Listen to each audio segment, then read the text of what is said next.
ॐ अज्ञानतिमिरान्धस्य ज्ञानाञ्जनशलाकया चक्षुरोन्मीलितं येन तस्मै श्रीगुरवे नमः।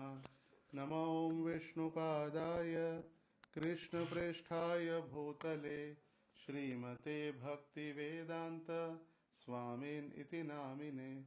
नमस्ते सारस्वते देवे गौरवाणी प्रचारिणे निर्विशेष शून्यवादी पाश्चात्यदेशतारिणे। वाञ्छाकल्पतरुभ्यश्च कृपा सिन्धुभ्य एव च पतितानां पावनेभ्यो वैष्णवेभ्यो नमो नमः। जय श्री कृष्ण चैतन्य प्रभु नित्यानंद श्री अद्वैत गदाधर श्रीवासादि गौर भक्त वृंद। हरे कृष्णा कृष्ण कृष्ण हरे हरे, हरे राम राम राम हरे हरे। हरे कृष्ण। सभी भक्तों का स्वागत है आज के इस प्रातःकालीन बीएसएस क्लास के लिए। तो मुझे टॉपिक दिया गया था भरत महाराज के जीवनी से हम क्या सीख सकते हैं। तो भरत महाराज का जीवन एक हम सभी के लिए एक महत्वपूर्ण शिक्षा प्रदान करने वाला है और भरत महाराज के जीवन से कई सारी सीख हम प्राप्त कर सकते हैं। कई बार भरत महाराज के जीवनी पर नाट्य लीला भी होती है और सिखाने का प्रयास भी किया जाता है।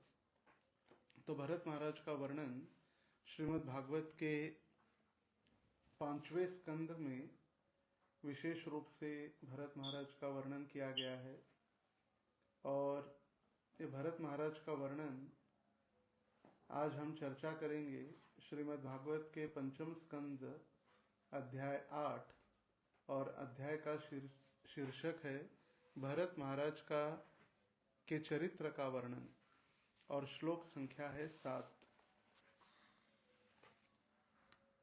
तम वेणुकर्णं कुपणं स्त्रोत सानुह्यमानभिविक्षापविरुद्ध बन्धुरिवा नुकंपया राजर्षिभर आदय मृतमातर पित्याश्रमपद नयत। नदी के तीर पर बैठे हुए महान राजा भरत ने अपनी मां से बिछड़े बालक को नदी में बहते देखा।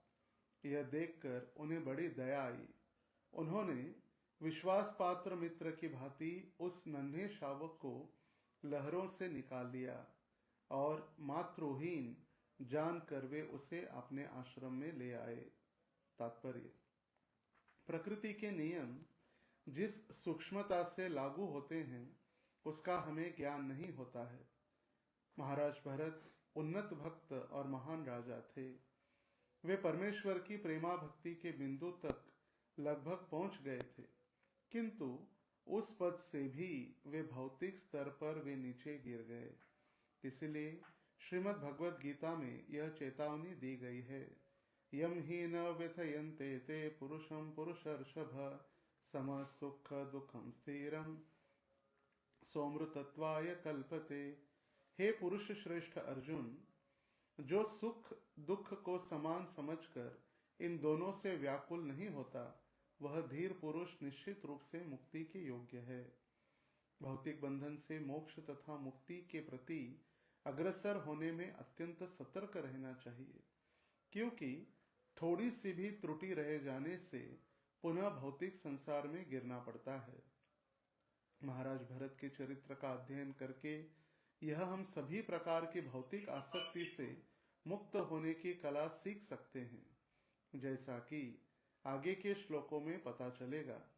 भरत महाराज को मृग शरीर धारण करना पड़ा क्योंकि मृग शावक पर उनका अत्यंत ममत्व हो गया था। हमें चाहिए कि हम मनुष्य को भौतिक स्थिति से आध्यात्मिक स्थिति तक उठाने में दयालु बने, क्योंकि पता नहीं कब हमारी यह सिद्धि नष्ट हो जाए और हमें भौतिक स्तर पर नीचे गिरना पड़े। महाराज भरत मृग के प्रति दया भाव भौतिक जगत में उनके पतन की शुरुआत थी। मुखम करोति वाचालम पंगुम लंघायते गिरिम यत्कृपातमहं वंदे श्री गुरुम दीनतारिणम परमानंद माधवम श्री चैतन्य ईश्वरम।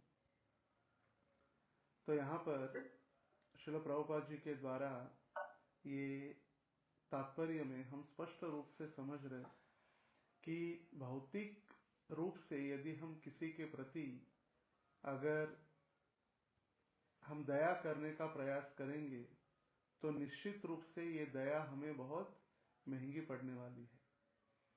और इसीलिए भरत महाराज का उदाहरण प्रसिद्ध रूप से दिया जाता है एक किसी के प्रति आसक्ति के लिए। जब हम आसक्त होते हैं किसी के प्रति तब फिर धीरे धीरे धीरे धीरे हमारा पतन चालू हो जाता है।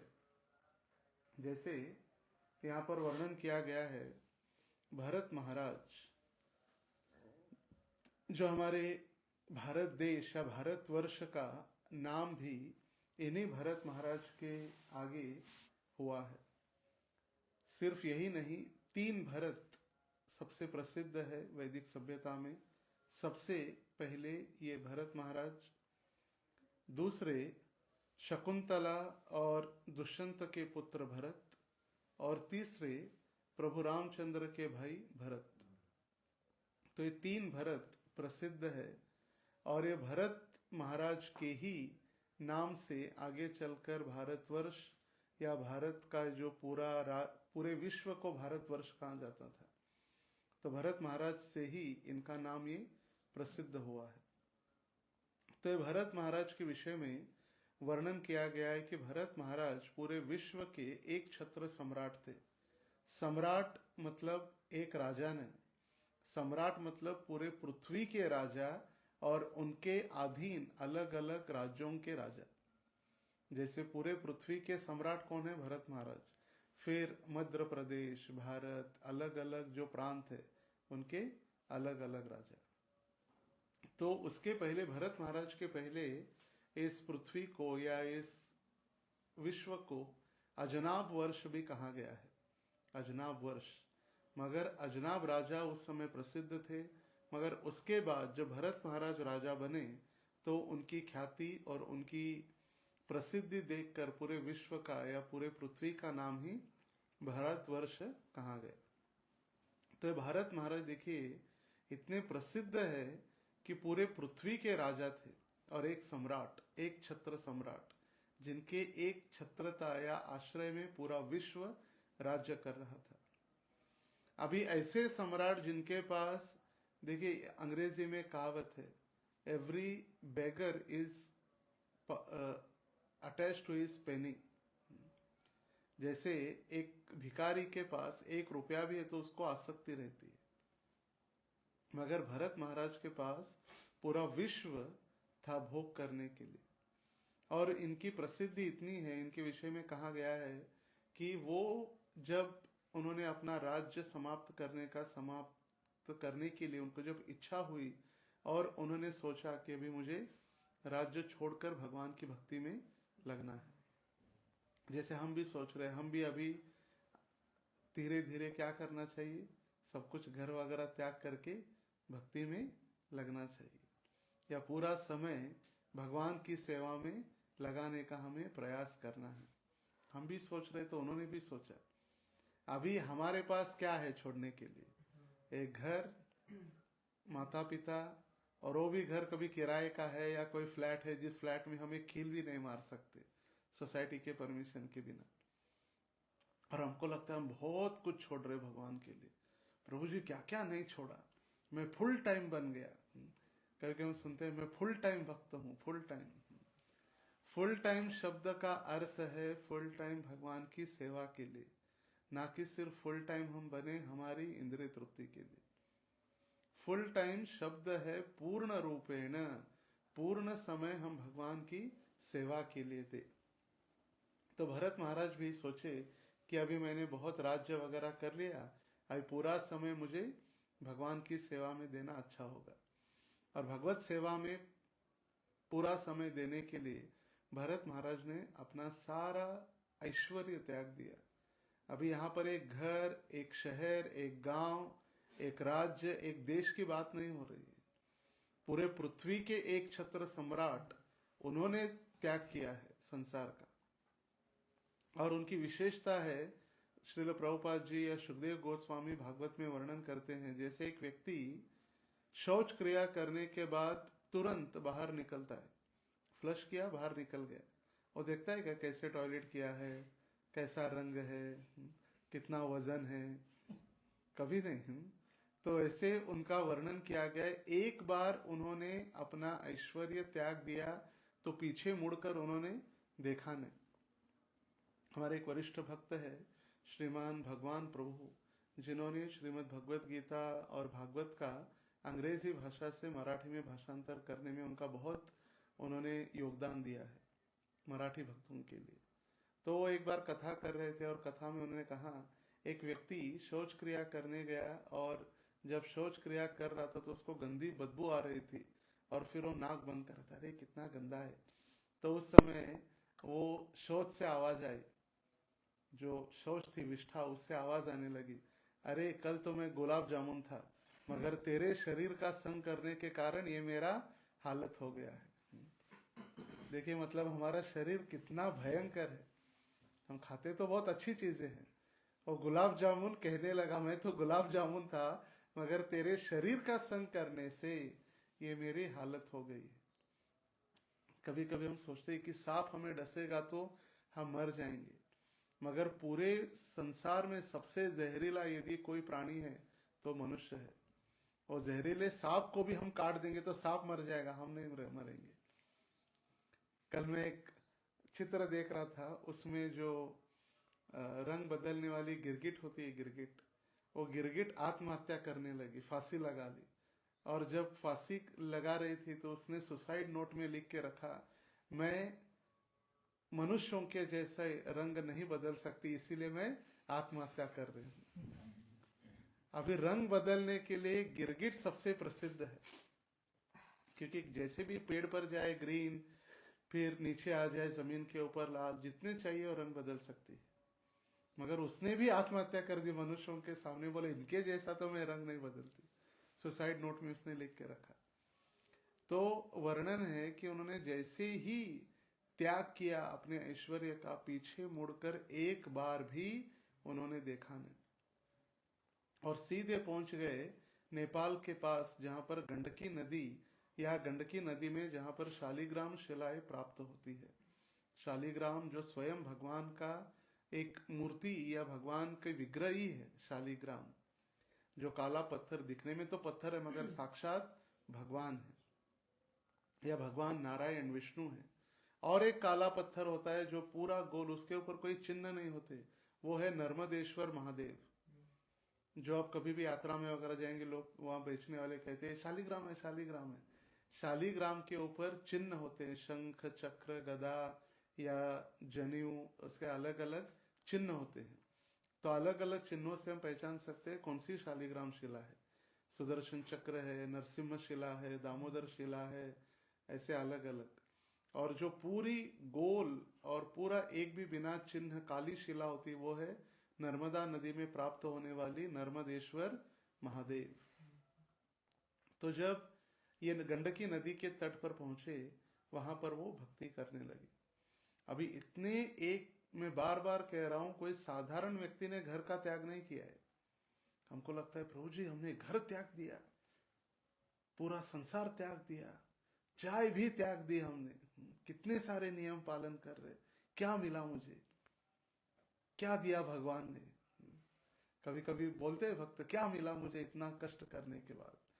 तो सारा संसार त्याग करके जब गंडकी नदी के तट पर पहुंचे तो भगवान की भक्ति उन्होंने वहां पर प्रारंभ की।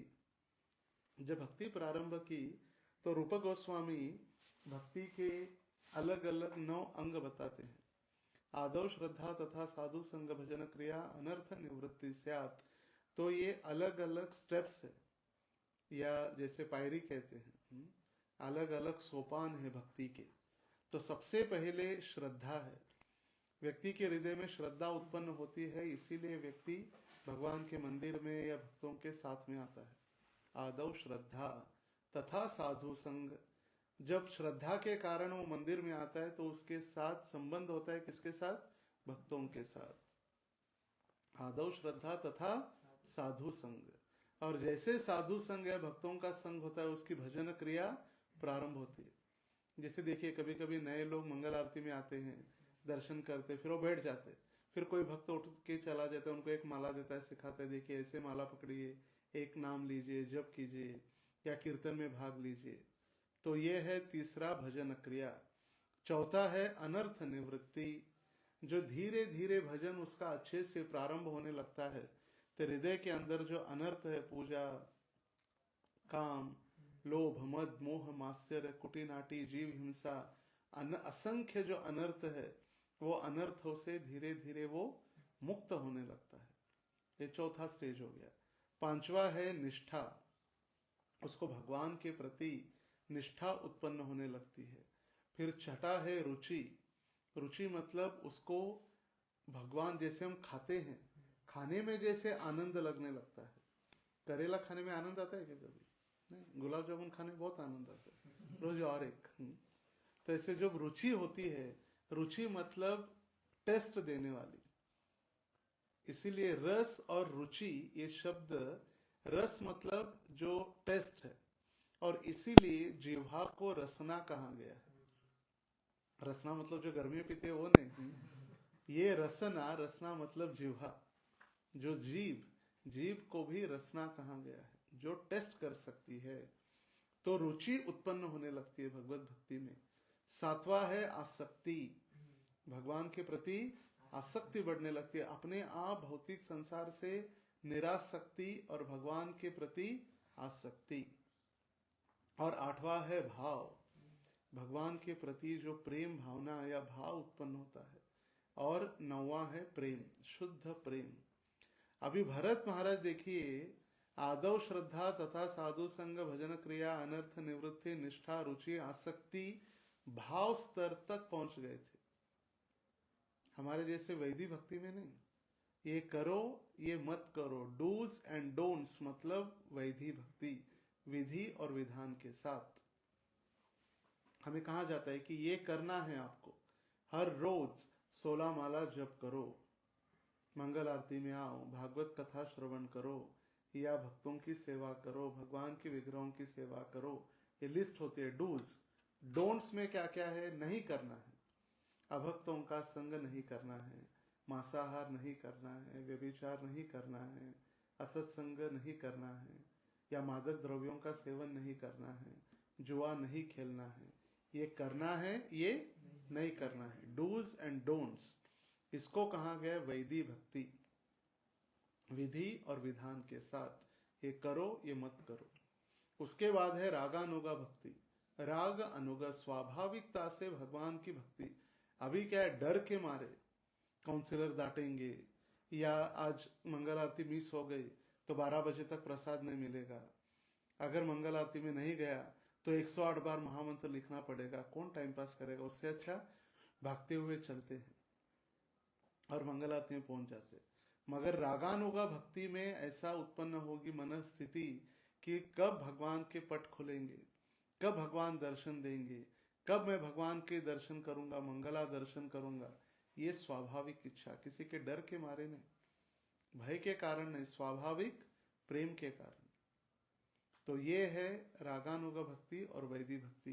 तो ये सारे स्तर पार करके भरत महाराज भाव भक्ति के स्तर तक पहुंच गए थे। और एक दिन भाव भक्ति के स्तर पर होते हुए, एक दिन जब वो गंडकी नदी के तट पर बैठकर उन्होंने प्रातःकालीन अपना स्नान इत्यादि करने के बाद जब भजन कर रहे थे, तब उन्होंने देखा एक हिरनी वहां पर जल पीने के लिए आई थी, गंडकी नदी के तट पर। जब पानी पी रही थी उस समय एक शेर ने बहुत बड़ी दहाड़ लगाई। बहुत जोर से शेर का आवाज सुनकर वो इतनी दहाड़ थी कि वो इतनी डर गई हिरनी। उसके पेट में जो बच्चा था, वो पेट से बच्चा बाहर निकल गया, मिसकैरेज जिसको कहते हैं, बच्चा निकल गया डर के कारण।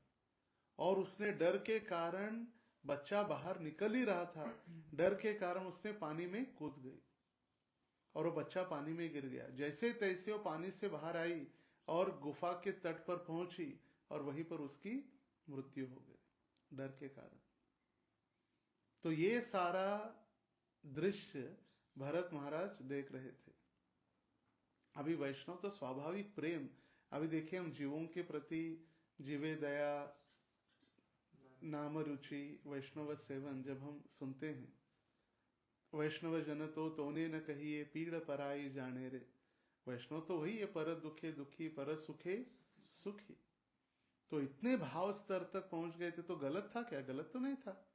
एक जो बछड़ा या एक बच्चा छोटा सा हिरनी का, उसको वो बचाने लगे और बचाकर उन्होंने पानी से उसको निकाला और अपने आश्रम में लेकर आए। वहां तक तो ठीक था, मगर उसके बाद धीरे धीरे धीरे धीरे उनकी आसक्ति इतने बढ़ने लगी कि हरि नाम से ज्यादा उनका चिंतन हिरण के प्रति होने लगा। जैसे हमारे एक भक्त थे नागपुर में, जब वो कहते थे नागपुर के भक्तों को, ये हल्दीराम प्रोडक्ट्स नागपुर में तैयार होते हैं। हल्दीराम के जो प्रसिद्ध प्रोडक्ट्स है, ये कहाँ तैयार होते हैं? नागपुर में। उसका हेड ऑफिस नागपुर में है।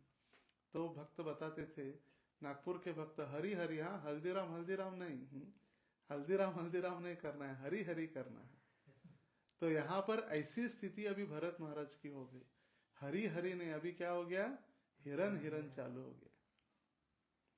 और आगे वर्णन है इस अध्याय में, जब वो ध्यान करने बैठते तो उनको लगता कि ये छोटा सा हिरण का बच्चा अभी अभी जिसके धीरे धीरे नए सींग आ रहे हैं, वो आके मुझे स्पर्श करेगा, और जैसे ही मुझे स्पर्श करेगा मुझे ऐसा प्रतीत होगा कि कोई मेरे ऊपर फूलों की वृष्टि कर रहा है, पुष्पाभिषेक, गुलाब के पंखुड़ियों से मेरा अभिषेक हो रहा है। देख, उनको ध्यान, अभी भक्ति का ध्यान या भगवान का ध्यान नहीं है, ध्यान किसका है? हिरण का।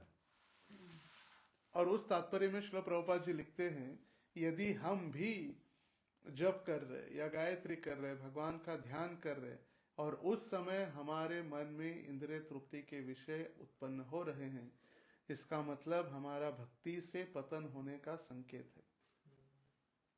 हम जप कर रहे मगर हमें चिंतन आ रहा है, अरे वो आज मिलने वाली थी, क्या हुआ, आज आई नहीं मंदिर, जप करने के लिए हम तो आ गए मगर वो आने वाली थी, कहाँ है, दिख नहीं रहे अभी तक।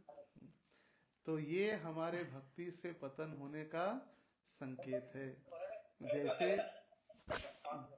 जैसे संकेत था भरत महाराज के लिए। भरत महाराज जब आसक्त हुए हिरण के प्रति और भगवान को छोड़कर वो हिरण के प्रति आसक्ति, हिरण के प्रति चिंता करने लगे, चिंतन करने लगे, तब उनका पतन वहां से प्रारंभ हो गया। आगे श्रील प्रभुपाद जी लिखते हैं, धीरे धीरे महाराज भरत उस मृग के प्रति अत्यंत वत्सल होने लगे। मतलब प्रेम, वत्सलता मतलब एक माता अपने पुत्र के प्रति या एक माता अपने बच्चे के प्रति जैसे ममत्व प्रेम उत्पन्न होता है, वैसे वत्सलता। जैसे गाय के बछड़े को वत्स कहते हैं, क्यों?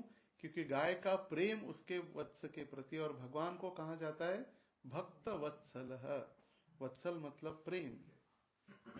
वे घास खिला खिलाकर उसका पालन करने लगे। वे बाघ तथा अन्य हिंस्र पशुओं के आक्रमण से उसकी सुरक्षा के प्रति सदैव सतर्क रहते थे। जब उसे खुजली होती तो वे उसे सहलाते, उसे विश्रामदायक स्थिति में रखने का प्रयत्न करते, कभी कभी प्रेमवश उसे चूमते भी थे।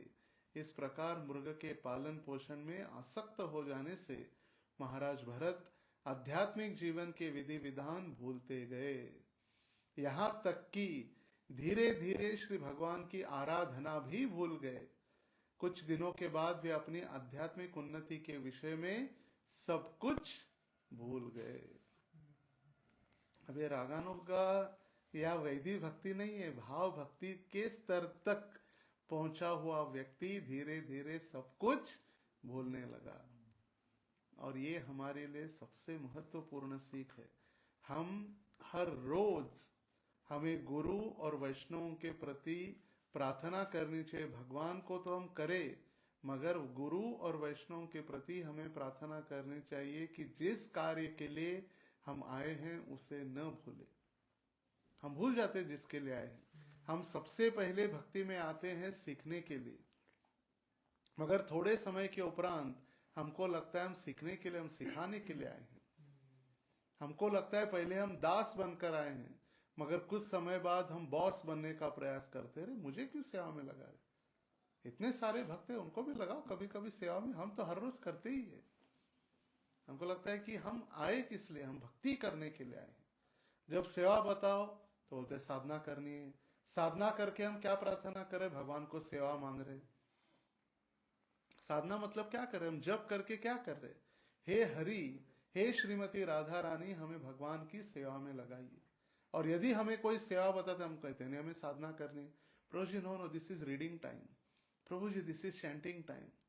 और हम हमारी साधना का एक शील्ड बनाकर हम सेवा से धीरे धीरे धीरे दूर हो जाते हैं। जब सेवा से दूर हो जाते हैं तो भक्तों के संबंध हमारे खराब हो जाते हैं। और जब संबंध सही नहीं रहते तो हमारा आचरण बिगड़ जाता है। आचरण बिगड़ता है मतलब हम त्रिभुवन में हमारी पूरी तरह भक्ति से हमारा पतन निश्चित है। सनातन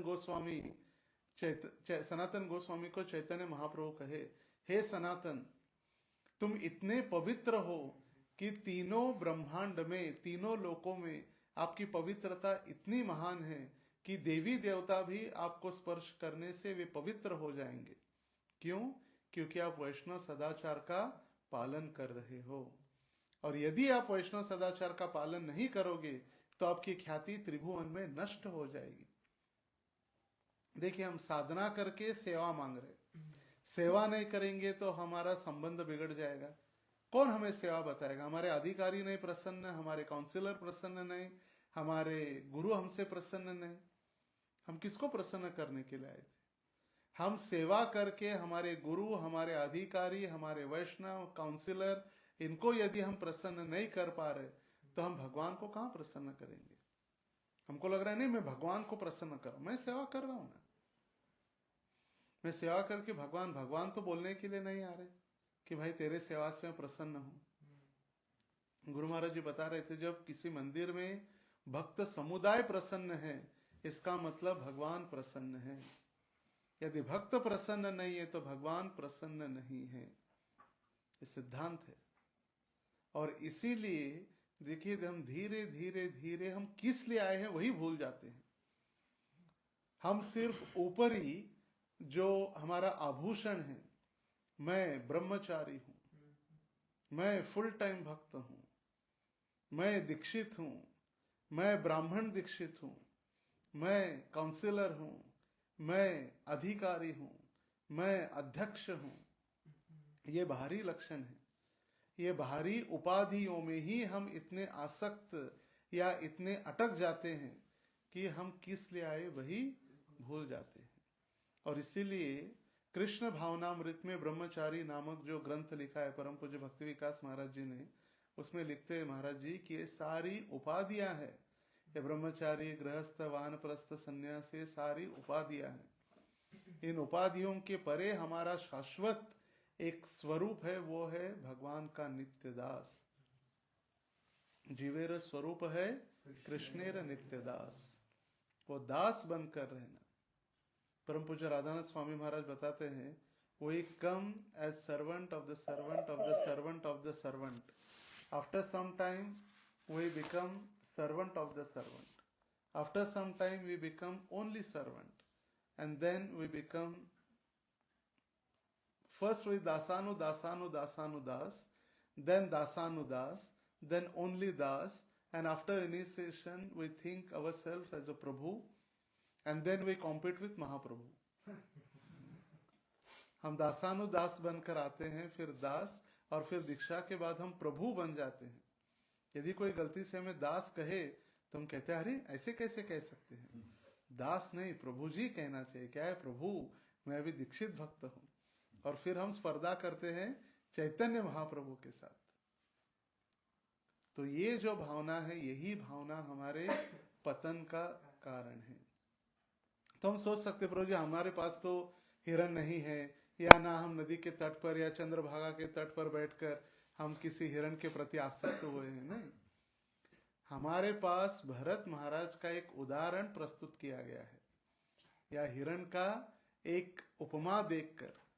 ये हिरण देखिए, भगवान के शुद्ध भक्तों को ये कभी लागू नहीं होते नियम, और ऐसे भक्तों को भागवतम में लिया ही नहीं गया है। जैसे कुंती महारानी का वर्णन हम देखते हैं। कुंती महारानी ने भगवान के स्तुति की है भागवत के प्रथम स्कंद के 8वें अध्याय में, और कुंती महारानी भगवान को याद दिला रही है कि भगवान हमें कितने कष्ट मिले। असत सभायाम वनवास कृतशतः, असत सभा, भरी सभा में जो असत सभा थी, सत सभा नहीं थी, कौन सी थी? असत सभा। असत सभा में मेरे द्रौपदी के वस्त्र हरण करके उसको निर्वस्त्र करने का प्रयास किया गया। जंगल में जहर पिलाकर और बड़े बड़े पशुओं को राक्षसों से आपने हमको बचाया। लाक्षागृह में जलाकर मारने का प्रयास किया गया, भीम को जहर पिलाकर मारने का प्रयास किया गया, और अभी अभी ये उत्तरा के गर्भ में ब्रह्मास्त्र जो छोड़ा था अश्वत्थामा ने, उससे भी भगवान आपने ही रक्षण किया है। तो अभी इतनी लंबी लिस्ट सुनने के बाद जब कुंती महारानी हाथ जोड़कर जो भगवान के सामने खड़ी है, और भगवान ने कहा क्या है मांगो, तो कुंती महारानी कहने लगी जब मैं मांगूंगी तो देने वाले आप पीछे मत होना, अब पीछे नहीं हटना है, मैं मांगूंगी तो। हम यदि इतने हमको कष्ट आते तो हम पहली लिस्ट लेकर जाते, भगवान हमारे सारे कष्ट मिटा दो, एक अच्छा घर दिला दो, एक गाड़ी दिला दो, हमें कोई पूछने वाला न हो, बैंक में अच्छा बैलेंस हो जो कभी खत्म न हो। ऐसी लंबी लिस्ट होती है हमारे पास। या अगर हम ब्रह्मचारी होते तो फिर लिस्ट होती, हमें कोई मंगल आरती में डिस्टर्ब न करे, हमें समय से सोने के लिए दे, हर रोज हमें गर्मा गर्म राजभोग की थाली मिले, शाम को हम बुक डिस्ट्रीब्यूशन के लिए कोई हमें जोर जबरदस्ती न करे, हमें ज्यादा सेवा कोई न बताए। ये भगवान हमारी आपसे प्रार्थना है। मगर कुंती महारानी इतनी लंबी लिस्ट बताने के बाद वो कहने लगी, विपदा संतुता शाश्वत तत्र तत्र जगत गुरो भवतो दर्शनम यस्याद पुनर्भव दर्शनम। हे भगवान, यदि देना है तो क्या दीजिए, कष्ट दीजिए, और ऐसे नहीं कि इस जन्माष्टमी से अगले जन्माष्टमी को नहीं, एक के बाद एक लगातार विपदा संतुता, शाश्वत रूप से आप मुझे कष्ट देते रहिए। और क्या होगा, आप मुझे कष्ट देंगे तो मैं आपका तीव्रता से स्मरण कर सकती हूँ, और जब मैं स्मरण करूंगी आपका तो आपका दर्शन होगा, और आपका एक बार दर्शन होगा तो पुनः इस जन्म मृत्यु के चक्र का दर्शन नहीं होगा। देखिए भगवान कैसे सिलेक्ट करते अपने भक्तों को, ऐसे लल्लू पंजों को किसी को भी नहीं उठाते भगवान। भगवान युद्ध करने के लिए आए। भगवान ने ये नहीं सोचा चलो महाराष्ट्र में चलते हैं, या नोएडा चलते हैं, या पंढरपुर में चलते, हट्टे खट्टे वहां युवक है उनके साथ युद्ध करते। नहीं, भगवान हमारे सामने आए भी तो पता नहीं हम कहाँ भाग के चले जाएंगे। सोचिए, नरसिंह भगवान यदि सपने में भी आते हैं, हम हर रोज आरती भी गाते हैं, नरसिंह देव भगवान की जय। नरसिंह देव सपने में भी आते तो भक्त लोग डर के मारे उठते, क्या हो गया। और ऐसे ही नरसिंह देव या रावण, हिरण्याक्ष, हिरण्यकश्यपु की सिर्फ जो भुएं हैं, आईब्रोज थोड़ी से ऐसे ऊपर उठाता तो देवी देवता भाग के स्वर्ग छोड़कर चले गए, ऐसे डर था उनका। तो ऐसे लोगों के साथ भगवान युद्ध करने के लिए जय विजय को लेकर आए अपने धाम से, अपने शक्ति के समान लोगों को। तो हम जब यहाँ पर है, हमारी कोई योग्यता नहीं, हम जो भी है गुरु और कृष्ण के कृपा से ही है। एक कथा, बहुत प्रसिद्ध कथा है। एक व्यक्ति बहुत गरीब या भिखारी अवस्था में था, और वो भिखारी अवस्था में उसको एक दिन राजा ने देखा। राजा जैसे सुबह सुबह जाते हैं राउंड के लिए, तो जब राजा शहर में घूम रहे थे तो उसने उस भिखारी को देखा, और देखने के बाद भिखारी को, राजा को पता चला बुद्धिमान व्यक्ति होना चाहिए। तो उस बुद्धिमान भिखारी को राजा अपने महल में लेकर आए और उसके साथ जब वार्तालाप हुआ, चर्चा हुई, तो राजा ने उसकी बुद्धिमत्ता समझ ली कि बहुत बुद्धिमान है। कभी कभी सिर्फ कपड़े पहनने से व्यक्ति बुद्धिमान नहीं होता। नए कपड़े पहनने से या नई शॉल पहनने से, कड़क इस्त्री करने से हम बुद्धिमान नहीं बनेंगे कभी। जैसे चाणक्य पंडित कहते हैं, मूर्खोपि शोभते तावत सभायाम वस्त्र वेष्टिता। एक मूर्ख व्यक्ति सभा में आकर बैठ भी जाए अच्छे कपड़े पहनकर, जब वो मुंह खोलता है तो पता चलता है इसकी क्या औकात है या इसकी योग्यता क्या है, जब वो अपना मुंह खोलेगा। तो राजा ने इस भिखारी की बुद्धिमत्ता को देखकर अपने अष्ट प्रधान मंत्री में उनको सम्मिलित किया। पहले वैदिक सभ्यता में अष्ट प्रधान मंत्री हुआ करते थे, 8 मंत्री, और वो 8 मंत्री के सलाह लेकर ही राजा अपना डिसीजन लेते। तो 8 मंत्रियों में इसको एक स्थान दिया और राजा का इतना प्रिय बना कि कंटिन्यू राजा उनके साथ ही रहना पसंद करते। कोई भी डिसीजन उनको बिना पूछे नहीं करते। स्वाभाविक है, कोई अच्छा व्यक्ति है, बुद्धिमान है, प्रामाणिक है, honesty is the best policy, प्रामाणिक है सब कुछ, तो उसके साथ स्वाभाविक घनिष्ठता राजा की हुई। अभी इसके साथ रहने लगे तो बाकी के जो 7 थे उनमें ईर्ष्या और द्वेष उत्पन्न होने लगा। अरे हम तो आश्रम में इतने सालों से, तो नया नया अभी इसको आगे आगे किया जा रहा है। हम तो इतने सालों से क्या घास काट रहे थे क्या? हम इतने सालों से घास थोड़ी ना काट रहे थे। तो ये 7 लोग एकत्रित आकर उनके द्वेष के कारण उन्होंने सोचा कि उसका भी देखना होगा, उसको जब तक नहीं निकालेंगे कांटा बन के आ गया हमारे मार्ग में। दोनों राजा से कंप्लेन करने लगे बार बार बार बार। तो राजा थोड़ा कहता ठीक है ठीक है ठीक है, ध्यान नहीं देता था। एक दिन सारे एकत्रित आकर राजा को कहे, राजा महाराज ये सारे आपके खजीने की चाबी आपने इसको जो दे के रखी है, ये जाता है खजीने से मौल्यवान रत्न चुराता है और अपने कमरे में आकर अपने बक्से में रखता है। बक्से को इसने बहुत बड़ा ताला लगा के रखा और किसी को कभी इसने दिखाया नहीं है। तो अभी हमारे साथ चलिए और उसको बोलिए बक्सा खोले और दिखाए उस बक्से में क्या है, ये बहुत बड़ा चोर है। तो अभी 7 लोग एक साथ आए हैं तो राजा को तो सुनना पड़ा, क्योंकि 1-2 व्यक्ति तो है नहीं, 7 लोग एक साथ आकर राजा को कंप्लेन कर रहे हैं। तो राजा ने कहा खोलो भाई। तो नहीं खोल रहा था, रो रहा था, बोले महाराज मत खोलिए मत खोलिए। बोले नहीं, खोलना ही होगा, क्योंकि 7 लोग राजा को उकसा रहे थे, देखो खोल नहीं रहा है खोल नहीं रहा है। तो जबरदस्ती जब राजा ने खुलवाया तो उसके अंदर उसके फटे हुए जूते, फटे कपड़े और एक फटी छाता था जो उसने संभाल के रखा था। और फिर राजा ने कहा अरे ये क्यों रखा है? बोले राजन ये मेरा अस्तित्व है, ये मेरा शाश्वत स्वरूप है। मैं हर रोज आपकी सेवा के लिए भरी सभा में मैं प्रवेश करता हूँ और सभा में जाने के पहले मैं इसका दर्शन करके जाता हूँ। ये मेरी योग्यता, ये मेरी औकात है। मैं आपकी कृपा से आपने मुझे इस भरी सभा में आपने इस बहुत बड़ी जिम्मेदारी या मंत्री बना के रखा है। अपितु ये मंत्री बनने की योग्यता या पात्रता आपके कारण ही मुझे मिली है, और इसीलिए मैं आपसे कितना प्रामाणिकता से मुझे सेवा करनी है, कितना मुझे आपके लिए शरणागत होना है, इसके लिए मैं हर रोज इसको देख कर जाता हूँ, याद दिलाता हूँ। यदि राजा को मैंने असंतुष्ट किया, राजा को मैंने गुमराह किया, राजा की प्रामाणिकता से नहीं सेवा की, तो मुझे यही जूते और यही फटे कपड़े पहनकर मेरी स्थिति जो भिखारी की थी, मुझे भिखारी ही बनना होगा। इसलिए हमें भी याद रखना चाहिए हमारी असली स्थिति क्या है। जैसे ब्राह्मण भक्त पुजारी सेवा के लिए जब जाते हैं तो आचमन के साथ भूत शुद्धि भी होती है। भूत शुद्धि मतलब हमारे इंद्रियों को, हमारे मन को भी शुद्ध करना भगवान के गर्भगृह में जाने के पहले।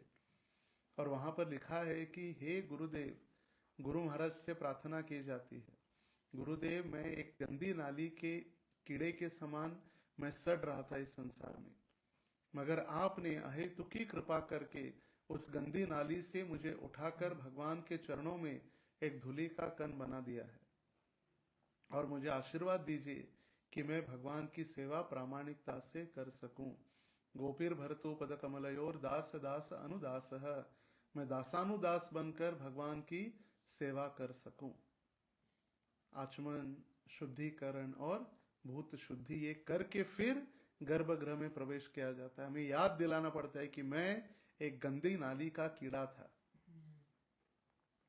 मगर गुरु ने हमें वहां से उठाकर अभी भगवान की सेवा में लगाया हुआ है।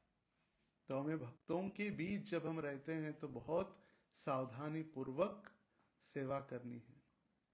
तीसरा जो हम कह रहे थे कि हमारे पास तो कोई हिरण या कुत्ता तो नहीं है, मगर हमारे पास जो अलग अलग हमारी आसक्ति, ये तो हिरण की आसक्ति थी, वो आसक्ति कहीं भी बढ़ सकती है। हम किसी को प्रचार कर रहे और प्रचार करते करते उसमें आसक्त हो गए, तो प्रचार करते गए, मगर वो प्रचार हम उसको प्रचार करने के बजाय उसके ही प्रचार में हम आ गए।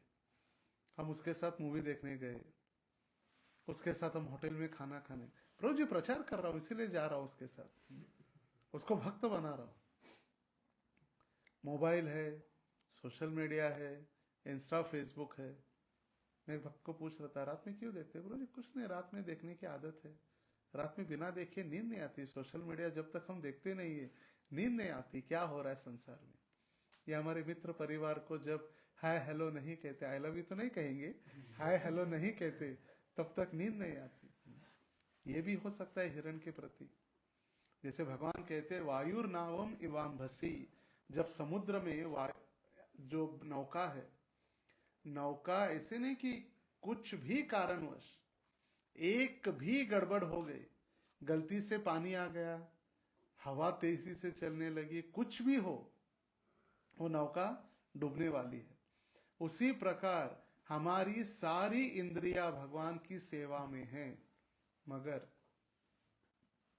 एक इंद्रिय यदि भगवान के सेवा से अलग हो गया तो फिर वो एक इंद्रिय हमें संसार में पुनः डुबाने के लिए शक्तिमान है या सामर्थ्यशाली है। जैसे आंखें उदाहरण के तौर पर, हमें अच्छा अच्छा देखने की आदत है।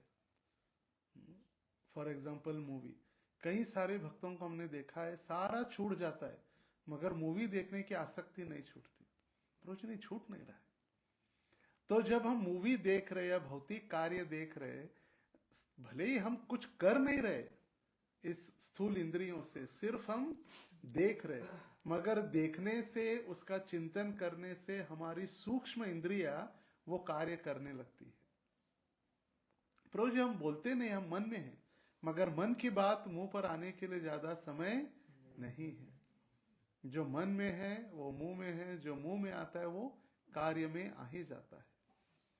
और इसीलिए एक भी इंद्रिय, जैसे देखिए भरत महाराज इतना सब कुछ भूल गए, भाव स्तर तक होते हुए सब कुछ, वो प्रेम करने लगे, उसको घास खिलाने लगे। ठीक है, प्रेम करना चाहिए, भक्तों को प्रसाद देना चाहिए, उनको भक्ति देनी चाहिए, वो हमारी जिम्मेदारी है, मगर ऐसे नहीं कि उसके शरीर के प्रति हम इतना आसक्त हो जाए और उसके बिना हमारा जीना मुश्किल हो जाए। चाहे फिर वो कोई व्यक्ति हो, कोई प्राणी हो, कोई जीव हो या कोई वस्तु हो। जैसे हम इस संसार में देखते हैं, बड़ी बड़ी एडवर्टाइजमेंट के बिलबोर्ड्स होते हैं संसार में, वॉशिंग मशीन, फ्रिज, जो भी इलेक्ट्रिक आइटम। अभी वहां पर किसी लड़की की आवश्यकता नहीं है, फिर भी एक सुंदर लड़की को नंगा वहां पर खड़ा कर देंगे पोस्टर में। तो लड़की को देखकर वो लड़की बोलेगी, जब तक ये आप फ्रिज नहीं लेंगे आप कैसे जी पाएंगे। वो लड़की एडवर्टाइज करेगी, जब तक आप ये वॉशिंग मशीन नहीं लेंगे आप कपड़े कैसे धोएंगे, आपके हाथों को कष्ट होगा। बस ये जब देखते तो हमको लगता है अरे यार सच में बोल रही है, वो फ्रिज लेना ही चाहिए, वॉशिंग मशीन लेनी चाहिए। कल हम सुन रहे थे किसी कथा में, हम देखिए पैसा है इसीलिए हम घर में काम वाली रखते हैं, और वो घर में काम वाली रखते हैं पैसा इसीलिए, और घर की स्त्रियां सुबह सुबह जिम जाकर हमाली कर रही है पैसा देखकर, एक ट्रेनर लगाती है और फिर वहां पर जाके जिम्नास्टिक कर रही है। बेलगाम मंदिर के पास नजदीक ही, बेलगाम मंदिर के नजदीक एकदम एक जिम है, और अर्ली मॉर्निंग वहां पर स्त्रियां आती है सारी, घर का काम धंधा छोड़ के। अभी वही अगर स्त्रियां घर में काम करेगी तो जिम में आने की आवश्यकता ही नहीं है, मगर काम नहीं करना है, क्यों? हमारे पास पैसा है। पैसा है तो अनाप शनाप खाते हैं, फिर डॉक्टर बोलते बीपी हो गया, शुगर हो गया, कोलेस्ट्रॉल बढ़ गया, तो फिर घास फूस खाना चालू हो जाता है। क्या है घास फूस खाना? सैलड। नाम बड़े बड़े हैं सैलड। वही उनको बोलो शाकाहारी खाओ या भगवान का प्रसाद खाओ, बोलेंगे थोड़ी शाकाहारी खाएंगे, घास फूस थोड़ी ना हम खाएंगे। और अभी डॉक्टर जब बोलते हैं तो अपने आप फिर जबरदस्ती घास फूस खाना पड़ता है। पैसा है इसलिए हम फ्लाइट में घूम रहे, पैसा है इसलिए हम चलना नहीं चाहते, पैसा है इसलिए मर्सिडीज में घूम रहे। फिर डॉक्टर बोलता है पूरा कोलेस्ट्रॉल बढ़ गया है, आपको वॉक करना होगा। तो वॉकिंग के नाम पर हम चलना प्रारंभ करते हैं। पहले अगर चलते तो फिर वॉकिंग करने की आज जरूरत ही नहीं पड़ती। तो ये मूर्खतावश हमने इस संसार में ऐसे अपने आप को बांध लिया है, और यही एक प्रकार का हिरन हमें आसक्ति बढ़ा रहा है। कोई भी चीज हो सकती है। जैसे किसी को गुलाब जामुन के प्रति भी अगर एक आसक्ति रह गई तो गुलाब जामुन खाने के लिए भी उसको वापस आना पड़ेगा। गुलाब जामुन के लिए भी उसको वापस आना पड़ेगा। इसलिए 100% प्योर होना बहुत आवश्यक है। और ये भरत महाराज की कथा हमें यही सिखा रही है कि जब तक हम हमारे तथाकथित आसक्तियों से, अभी प्रेम और आसक्ति बात अलग है। जैसे प्रेम मतलब किसी के प्रति स्वाभाविक स्नेह या संबंध रखना, और आसक्ति मतलब उसके अलावा मैं जी ही नहीं सकता, तेरे बिना क्या जीना, तू नहीं रहेगी तो मैं नहीं रहूंगा, बस ये 4 दिन की बातें हैं, फिर कोई नहीं है, बस 4 दिन की चांदनी और अंधेरी रात वही है। कितना भी प्रेम करे। कल ही मुझे कोई एक भक्त दिखा रहा था एक वीडियो, तो एक घर पे एक लड़की को देखने आते हैं लड़के वाले, और जब लड़की को लड़के वाले देखने आते तो लड़की पसंद हो जाती है, और फिर कहते हैं कि हमें लड़की पसंद है, हम शादी के लिए तैयार हैं। तो तुरंत एक लड़का वहां से एक लड़के को फोन करता है, अरे तेरी गर्लफ्रेंड को शादी फाइनल कर रहे हैं यहाँ पर, और तेरी गर्लफ्रेंड अभी तेरे पास नहीं रहेगी। वो तुरंत ऑफिस से भागते भागते भागते आता है, और भाग कर आता है, और भाग कर आने के बाद वो तुरंत वहां पर कहता है, प्लीज ऐसे मत करो, मैं तुमसे बहुत प्रेम करता हूँ, मुझसे शादी करो। बोले मैं थोड़ी शादी कर रहा हूँ, मेरे पिताजी मेरी शादी करवा रहे। तो पिताजी को बोलता है प्लीज ऐसे मत करो, मैं इससे बहुत प्रेम करता हूँ, प्लीज प्लीज मत करो, इससे मैं शादी करना चाहता हूँ। बोले प्रेम करते हो? हाँ प्रेम करता हूँ। बोले इसके लिए कूद सकते हो? बोले कूद सकता हूँ। तो तुरंत दीवार पर जाके वो कूदने के लिए तैयार हो जाता है। तो 2 लोग उसको लेकर आते हैं वापस, मत कूदो, ठीक है। तो फिर बाप अपनी बेटी को पूछता है, बोले प्रेम करती हो इसके साथ? बोले हाँ प्यार करती हूँ। बोले इसके लिए कूद सकती हूँ? इतना भी प्यार नहीं करती कूदने के लिए, बस वो मेरा फ्रेंड है। हो गया प्यार, हो गई दोस्ती, खत्म, टाटा बाय बाय।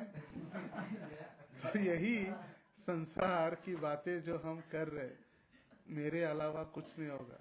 एक 4 दिन कितना भी 10 साल 20 साल भी हम संसार में हमारे भय, इसके अलावा मैं जी नहीं सकता, मेरे घर वालों का क्या होगा, मेरी मम्मी का क्या होगा, मम्मी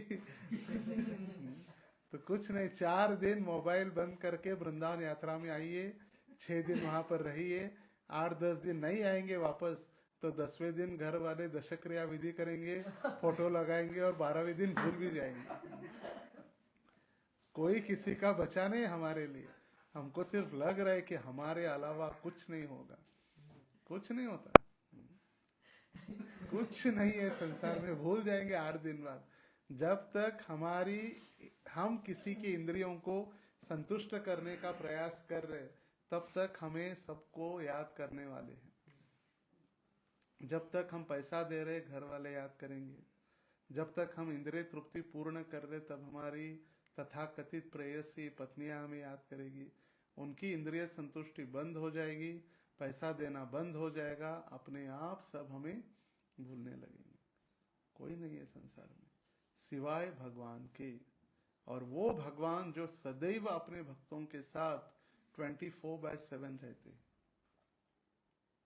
और इसीलिए भरत महाराज की इस जो कथा या भरत महाराज का जो उपाख्यान इतना महत्वपूर्ण है कि आगे कभी अगर समय मिला तो इसके दृष्टांत के साथ आसक्ति और आसक्ति का प्रभाव और प्रभाव के साथ उसके दुष्परिणाम कैसे भरत महाराज को भुगतने पड़े, इसकी हम कभी आगे चलकर चर्चा करेंगे। हरे कृष्णा कृष्णा कृष्णा हरे हरे, हरे राम राम राम हरे हरे। ग्रंथराज श्रीमद् भागवतम की